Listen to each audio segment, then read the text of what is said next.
welcome to this episode of Little Lala's Kitchen. It's Friday night. I just took Jewel with me. I had to pick up, well, I thought I had to pick up one ingredient for my stir fry at Fresh Market. So I thought, well, I'll take Jewel. There's this really cool, fancy dog bakery called Wolfgang Puck down there. And so I took her with me and I let her pick out a no-hide salmon treat to have in the car while I went to Fresh Market. I got her a couple other treats. She's in here being cute as can be. She was not allowed to get on the couch with her treat, so she was real cute about that.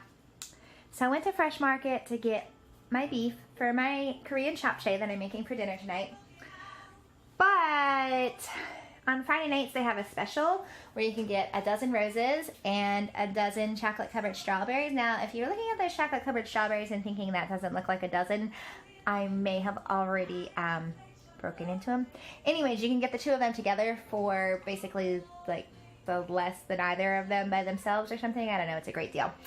And so I bought myself chocolate covered strawberries, a dozen beautiful roses, and a bottle of wine because I spoiled Jewel and I like to spoil myself. So I'm about to get started with my Korean japchae over here. I will show you guys some of the steps, but I got USDA Prime, which is one thing I love about Fresh Market is that they have USDA Prime meat. I got a rump roast, which is actually great for stir fry, and it was just about the right size, and I said, can you strip that for me? The guy goes, what? I said, can you cut it into strips for me? So he goes in the back to ask, and the head butcher guy that came out was so excited. He said, are you making stir fry? I said, yeah. He's like, I got you. I'll get it cut up for you. He said, I'm so impressed that you knew which meat cut to ask for to do stir fry. So that's a great cut to do stir fry with.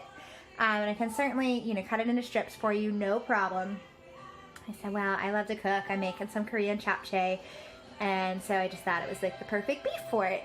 So anyways, I'm going to mix up the sauce for the japchae, which is just going to be minced garlic, soy sauce, white sugar, sesame oil. Mix that all up. I'm going to put some of that on the meat, some of that on the different veggies. I'm going to have spinach, carrots, onions, mushrooms. I bought a zucchini to include in that mix, but my refrigerator has been freezing veggies lately, so I'll have to see whether that came out or not. I'll probably slice up some fresh banana peppers to throw on in the end without even really cooking. And I am heating up the last, well, it's not the last. Unfortunately, I'm probably going to end up wasting a bit of it. I'm heating up some of my chicken soup from earlier this week. I made it Monday night, so it's Friday, so this is probably the last day I'll eat it. So I'm going to have a little cup of that prior to eating my japchae. But I'll check back in with y'all in a minute and show you what I have going on with the japchae. Just wanted to say hello and show you how I like to take care of myself on a Friday evening. Hope you all are having a great evening. I'll talk to you real soon. Okay, no judgment. You can see the box of chocolates in the back that I spoiled myself with earlier this week or last week. Also wanted to point out this beautiful batik that Kariatsu Kamara gave me from Vivid Emporium for my new home. I had to move, so the mask and the mask, which is from St. Thomas, so is the turquoise painting with the two ladies. The blue bowl here is from Morocco. Sarah Goldstein got me that on one of her trips. So this was the only place in the house that the color scheme and everything was going to work with my new batik, so I had to move the bowl and the mask over to the other side of the ladies painting to make room for this beautiful batik. So I just did that this week, but I was taking a picture of my chocolates and I saw the other my chocolate covered strawberries. I saw the other chocolates in the background, so I figured I'd go ahead and make fun of myself for that. And then on this side of the table there's a little bit of a mess because I've got a few different things going on. I've got this beautiful new prayer journal that Hannah sent me and some candles I bought, but this candle is out because I knocked it off of my side table of my bed, and one of these, actually one of the ones on the bottom, one of these points broke off. And so I tried gluing it, and that was a total failure. So I got to use one of my very favorite tools, JB Weld. Anyone that knows me well will probably make fun of me of how much I love JB Weld. You just mix the two little parts of the two-part epoxy together, and then it works amazing. And this candle piece is actually originally soldered together, and so the JB Weld, the dark gray color, just works perfect, and it actually did the repair, which super glue was not gonna cut it. So I'm always excited when I have a chance, an excuse to use my JB Weld, because you can pretty much fix just about anything with that shit. Anyways, that's all. Talk to you soon about what I'm cooking. Hey y'all, I'm getting ready to mince my garlic. Now see here, I have this huge jar of peeled garlic that I got at the Asian market at the Super G Mart in Greensboro. It's not actually just Asian, it's got everything. Y'all heard me raving about it.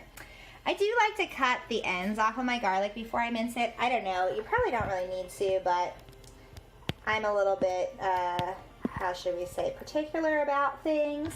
I did sharpen my knife earlier today, so hopefully it should be a fairly simple, painless process.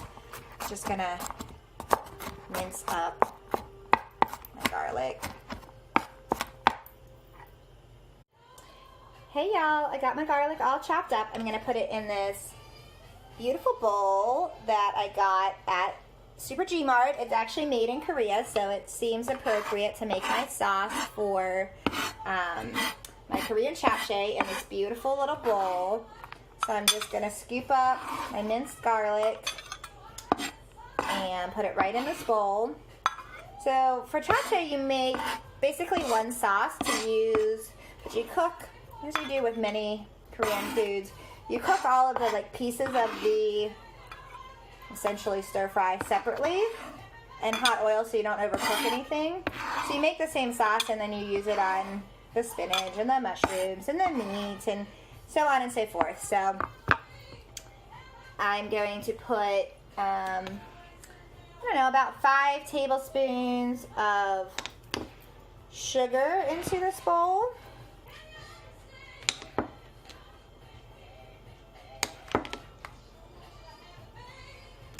And then I'm going to do about 6 tablespoons of soy sauce. Now, I don't normally really follow recipes. I've only made Japchae. I've made it with my sister and her husband a couple of times, a long time ago. So I'm roughly following a recipe-ish. Oh no, I'm not gonna have enough soy sauce. Uh-oh. This is gonna be a problem, y'all. I'm gonna have to come up with something else. And then we're gonna do some sesame oil. I just got this sesame oil also at Dynasty. I also got it at the Asian market, Super G Mart. Put about 4 tablespoons. Now that's gonna be as much sesame as soy sauce, and I wanted a little bit more soy sauce. However, even though I ran out, I'm gonna end up wanting that much sauce. And I'm gonna probably add something else to make it a little more salty since I didn't have enough soy sauce. So I'm still gonna go ahead and use the same amount of sesame oil and just kind of improvise from there. I think actually I'm gonna add some rice vinegar to make it a little sweet and tangy and make up for some of the missing here, we'll continue to measure. We'll pretend like I know what I'm doing. I'm going to add like 3 tablespoons of seasoned rice vinegar. Now, when you buy rice vinegar, you can get it unseasoned. The seasoned has sugar and salt in it, which really gives it that nice kind of sweet and sour flavor that you're used to from rice vinegar. Oh yeah, that's delicious. Now I'm not even going to miss the extra soy. Can still taste the sesame oil. So now I'm ready to get started chopping my veggies and marinating my meat, so I'll check in a few. Now I know y'all are smart enough that you caught me when I said, oh, I'm going to sort of follow a recipe today, and like 10 seconds later I was going off script and improvising. I probably would have done it even if I didn't run out of something that I needed, but I'm actually glad that I ran out of soy sauce because the addition of rice vinegar in this was fantastic. So I'm just massaging a couple tablespoons of the sauce into these beef strips. Look how beautiful these are. The butcher outdid himself doing exactly just perfect strips with this roast. This is just a little over a pound. It's going to be the perfect steak. And oh my gosh, the USDA prime meat at Fresh Market is so amazing. The recipes I was looking at said, you know, oh, rinse the meat until it runs clear. I tried rinsing the first handful of this. It was already, I mean, there was just nothing, and it was just beautiful already. There was no extra blood or gunk or anything nasty, so absolutely beautiful steak. So we're gonna cook that up later, but gonna let it marinate for now. Things that's so super fun about Korean food is it always comes out with like multiple bowls of little tchotchkes to add. So in this bowl I did fresh red pepper, chili peppers, fresh banana peppers. The banana peppers are from my garden, the red ones are not, but I just thought they were pretty together. Some Himalayan sea salt, some rice vinegar, some apple cider vinegar, and some olive oil. So I just mixed that up in that bowl. This is dried and seasoned seaweed cut into little squares. You can crumble that up on top of your food or just eat it as a snack. Oh my god, this kimchi, look how cute the little handle is. So I'm going to, sorry, you're looking at my sauce and stuff for a minute. I had to open up the kimchi, and I'm just going to put some of this cabbage kimchi right into this other little bowl. So we've got nice little adornishment, so we're really starting to feel the Korean vibe. Hopefully this kimchi is good.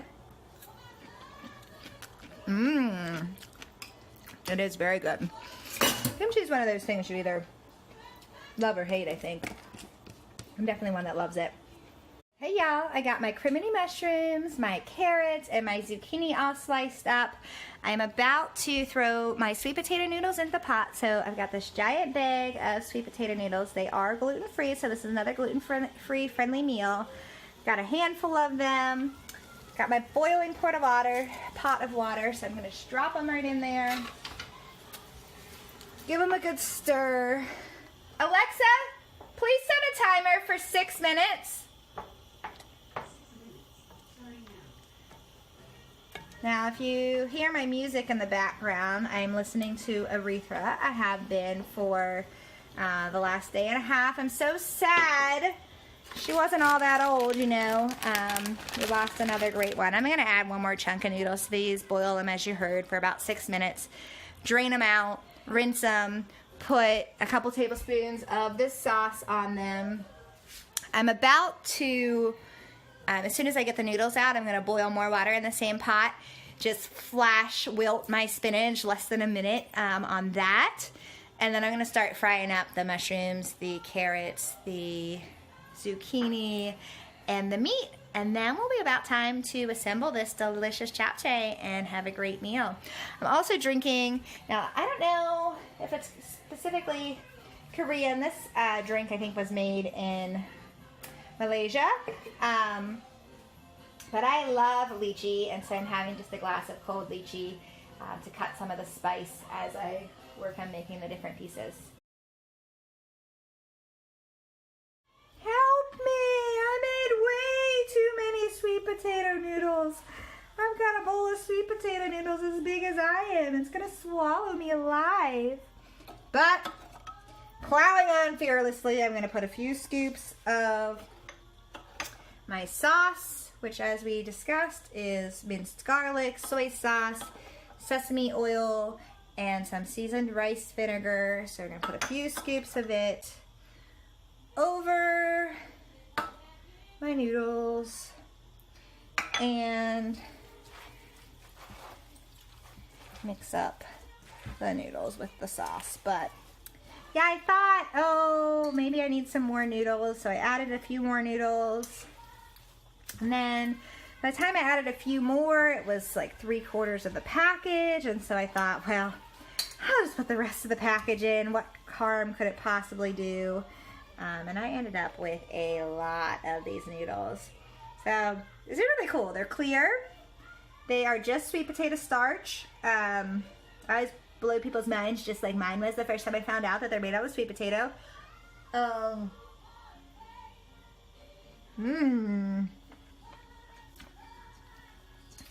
When you boil them, the water turns purple. I'm assuming that that's because it's from purple sweet potatoes, but what do I know? So anyways, I'm going to set my giant bowl of sweet potato noodles over here for later. Hey y'all, so lest you think my kitchen is some kind of like amazingly organized, super smooth operation, I wanted to point out to you that simultaneously I was filling my ice cube tray for my Berkeley water filter, and I forgot about it and left it running, so I overflowed water everywhere, everywhere. And at the same time, I had put, the reason I was filling my ice cube tray is because I had made a bowl of ice water in the sink, and so I was filling the bowl of water in the sink, and I went ahead and ran the water so long that it overflowed so much, all of the ice that I had put in there melted, and I had to start over and do another ice cube tray. Hence why you got to see me filling the other ice cube tray, even though the first one had already overflowed. I just am really killing it. So here I've got hot oil, probably a little more than I need, but that's okay. The recipe says to use vegetable oil. I am using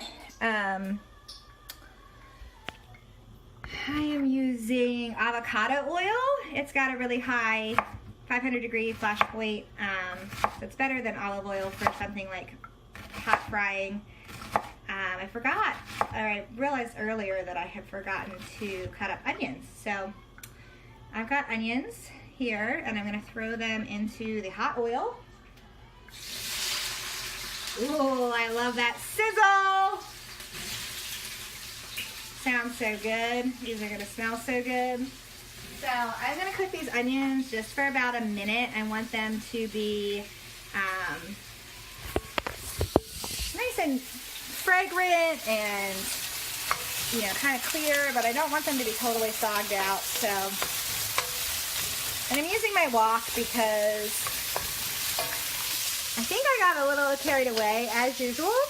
And I'm going to have a lot of this, and you do add all of the noodles and all of the pieces back in at the very end to heat them all up together. And so I didn't think any of my other skillets would be big enough. So I'm going to continue to fry these for just about a minute, pull them out, and start cooking the other vegetables too. Alright, I've got my mushrooms going. Now mushrooms are like little sponges, so they kind of soak up all of the oil immediately, so you really kind of need to be diligent about stirring them. I'm only going to cook these for about 1 or 2 minutes too. Now, I need you all to be really brutally honest with me. When I share moments like my water overflow with you all and show you what a train wreck I am, does that do you like it because it humanizes me, or does it kind of like ruin the intrigue and you're like, girl, we don't want to see behind the scenes, keep it together? So drop a comment below and let me know whether you enjoy laughing at my ridiculousness or if you wish that I would just kind of put a lid on it. So these mushrooms look just about perfect right now. I'm going to transfer them to this bowl with the onions and do the same thing with the carrots. Okay, let's see how many things I can do at once and not mess it up. So I'm going to hold my phone. My water is boiling for my spinach, so I'm going to add, I don't know, several handfuls of, you like all my chins holding the lid of the spinach open? That is hot. I'm so glad that you got to experience my multiple chins with me. So, I've got spinach in this pot. As I told you before, I am just going to cook this for a very short amount of time. Spinach cooks down too much. I'm actually going to throw one more good handful of spinach in there. So we'll let the spinach, see how it's turning bright green. It's almost ready to go. I've got carrots frying here. So I'm going to drain the spinach and then plunge it into that bowl of cold water that we already heard about. And then after the carrots, all that's left to cook is the zucchini and the meat.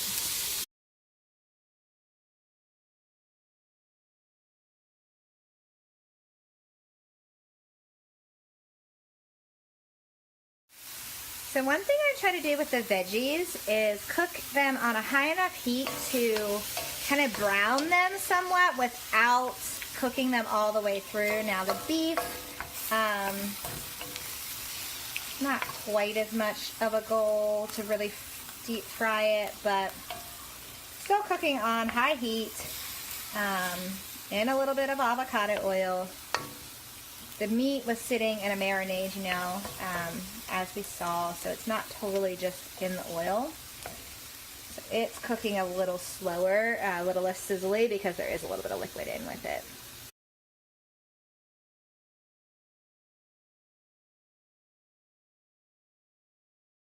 Y'all, I have an admission to make. I heated up my chicken noodle soup from the other day, which was fantastic. But now that this is ready to go, I'm really not very interested in soup. So I'm going to try to plate this without making a huge mess. I kind of made it all in the skillet. So after I cooked each of the veggies separately, I added the noodles to the skillet to heat them up.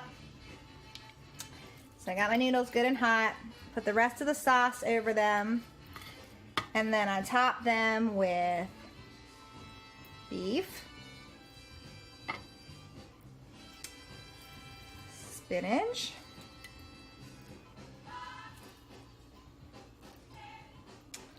zucchini, onions, mushrooms, and carrots. Isn't that lovely, y'all? Here, we'll try to... Everything was in one bowl, so it's not perfectly separated anymore. So, got my little sides over here. I'm going to drizzle just...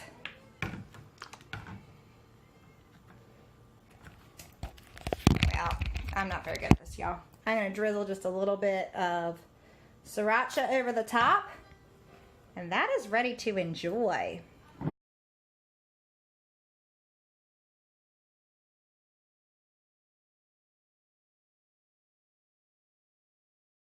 Hey y'all, so it's all good to go. I'm going to use my chopsticks that Hill got me in Japan. They come in this cute little box. Beautiful wooden chopsticks. And let's see, I've got seaweed over here, fresh hot peppers over here, kimchi over here. And it's the moment of truth, the moment, well, I've been waiting for. You maybe haven't been because you don't get to enjoy this. Mmm. Delicious. Thanks for watching. Love you all.